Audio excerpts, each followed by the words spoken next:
Thank you for the invitation and thanks for that introduction to the female ratio of this event. Yes, we can do better. So what I suggest, what I'm going to talk about is a national initiative and the way we are trying to deal with some of the issues that are coming up on the domain of ethics, and particularly some of the issues that many of you here are working with, those of privacy. So perhaps there's a national initiative in Switzerland, many of you know about, the Swiss Personalized Health Network, which it aims to do some of what also Amalo was talking about, trying to see whether we can enable more accessibility and exchange of health data in this country. And this initiative is if we increase access to data, the whole goal, I guess, is to improve also our understanding, our medicine, and lead towards what we're all thinking about at the moment, this sort of precision medicine. But this initiative is different from other initiatives around precision medicine. And here are some of its features. It's an incentive-based initiative on funding. It's a stepwise initiative.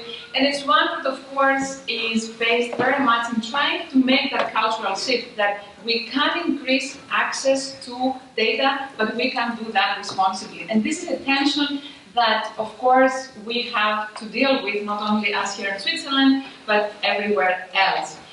That sort of space of trying to make that shift where, yes, we can have more access and we can do this more responsibly and taking care of the risks that Danny mentioned this morning earlier as the introductory speech, we have set up a group trying to work on what is the policy that we can build around this to facilitate that shift. That is not the technology we're going to build, that is the policies that can help us get there. And in Switzerland, we start off from a fairly dense legal grid, and you're going to hear more about it in the afternoon. There are several laws that apply to different aspects of data generation, data processing, data use, genetics, etc. But law is a starting point. There's a lot of things that are coming in the data processing and in the practice of those initiatives that actually have to be interpreted and have to create a different context around that. So an interesting way to think about data and how to do it ethically is, I think, this one. It's an opinion that was published a couple of years ago already by the European Data Protection Supervisor, who is very keen on what he calls data ethics. And in fact, he's devoting the next conference in October of the International Privacy Officers and Controllers on the topic of data ethics. His idea, and a group he set up with, is that to get it ethically done, the processing of data, and this is not just about health data, but I think it applies very well also in the health data, is that we need these different pieces. And we need something that you here the people in this group work a lot on, which is the innovative privacy engineering. We need to have controllers who are accountable, and that's not only because we force them to be accountable by law. We have to have empowered individuals, and again, you can see we can regulate empowerment, but can we achieve empowerment just by having a law that says we need to empower patients or citizens? And something very interesting, the future-oriented rules and enforcement. And you can say, well, okay, tell us what is future-oriented rule and enforcement. And this is, I think, of course, something we need to work on very much. But what's interesting, I think, in these slides, and something we've been trying, a framework of thinking, is that we need the different components, not just one of those. So back to the SPHN, thinking how we could get, at least from the policy perspective, get around some of those issues. We were tasked with developing a framework, and this is what we did. I'll tell you how we got there. We thought, okay, if we need to develop a framework for this initiative in this country, of course, starting from the legal context, let's look what's going on internationally around the issues of data sharing, which would help us, at least in the policy domain, of increasing, getting the right conditions down to increase that access and responsible processing. And we found that for the last 20 years, there's a lot of organizations that are trying to do exactly the same. They're trying to set conditions, develop policies, and prescribe guidance in order for people to get responsible data sharing. And yet, what we are still facing is exactly this. We are not clear about how to access, how to do data sharing. Because there are all those emerging risks, there are all those different and new things we want to do, and we're seeking clarity. I'll do a parenthesis here because we moved in my research group a little further from that question and thought, well, if we found at least 40 policies when we're looking for the SPHN, maybe there are more around. And the next 3 slides are not tweetable because they're under review at the moment, but we found 230 policies about data sharing. And you can see here what kind of data they were trying to cover, who was issuing those, and where they're coming from. There's a lot of policy out there. There's a lot of policy trying to achieve that novel objective that we have a goal of being able to share data in order to increase our understanding. Now, in our network analysis, this is what the organizations that produce policy look like. A fragmented landscape. So you have one organization not having cohesive policy with another organization, types of organizations. And we also found this in the content analysis that I think is very interesting. These policies over the last 20 years are focusing on these 3 themes disproportionately compared to the others. The 3 things that matter in policy are informed consent, privacy, data quality and curation. A lot of other really important things didn't figure and surface very much. And that's, I think, a question for us and for future policies about these 3 really work, or do we need to think differently about what is across the board?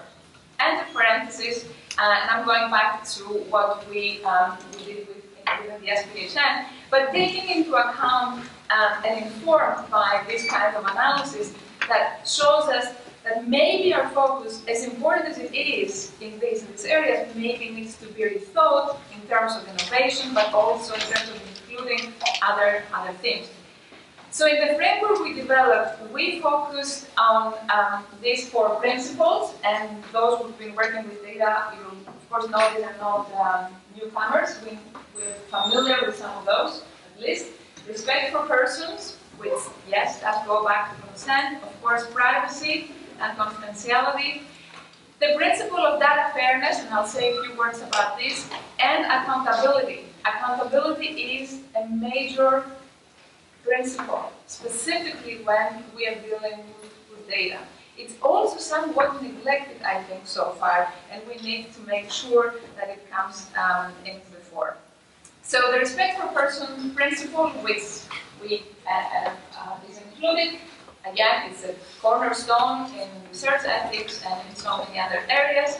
We need the way we translate this principle specifically for the research in the network is around consent. There is a whole big discussion of broad consent because, of course, consent is one thing. What kind of consent you get from people is another thing.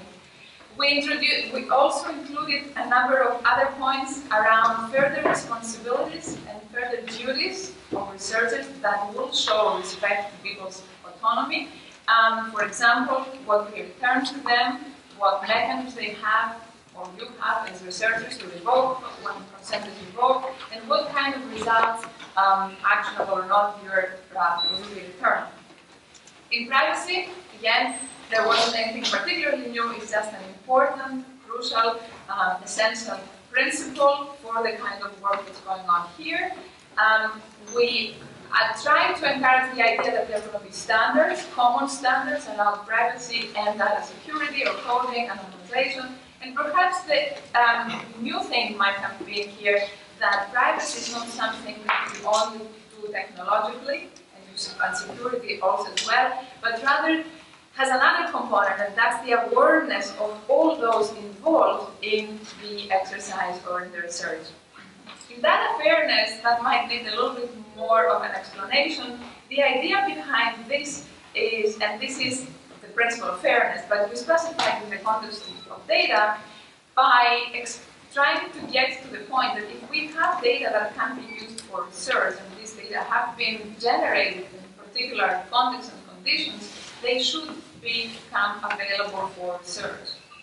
And what we're trying to get at here is this barrier that institutions often put in terms of coming up with a lot of excuses why some of these data cannot or should not be become accessible. There are some serious reasons for that, and there are some serious excuses around that.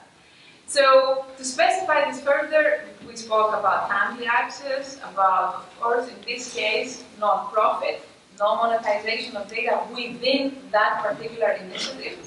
Don't sell data to each other, but of course, address costs that are relevant to making data accessible, and that's a bigger story.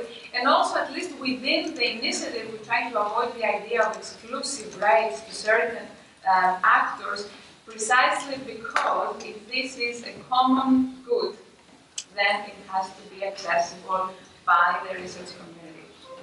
That's different from it being public, right? It is a common good in the sense that it is constrained, but it is accessible.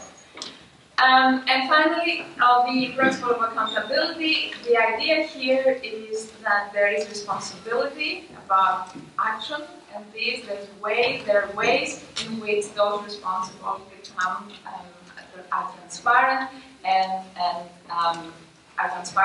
clear in relation to their actions and to their responsibilities. So what is the governance structure that in an institution has?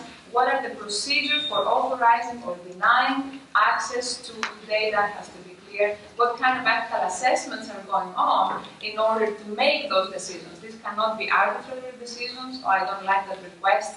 These are decisions that and shouldn't be ad hoc as well. They should be based on protocols and or pre-agreed conditions. Where are we so far with this? I think it's early days, but at least so far a number, the parallel program that's going on at the moment, the PHRT program, some of the workshop here is also part of this initiative, has also shared that framework. There are a number of institutions that have committed to complying with this. And complying, it's not in the legal sense. Complying means if we were to create a culture and an identity around those matters, then we're all going to work towards achieving some of those objectives.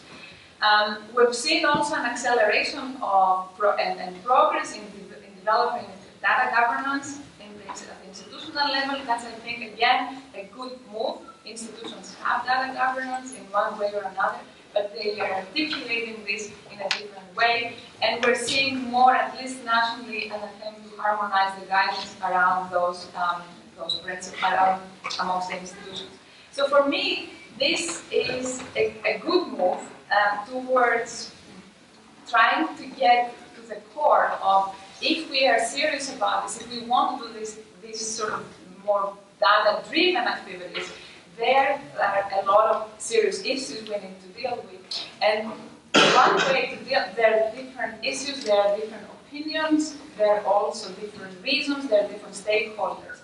So the idea is, if we could get ourselves around some basic principles that we agree upon, and I think that's the direction we're going, can we then articulate more specifically the actions that we have to take? So I will stop here. And I'll stop with the line from Gary King, which I like very much, that the big data, all this data, it is certainly not about the data.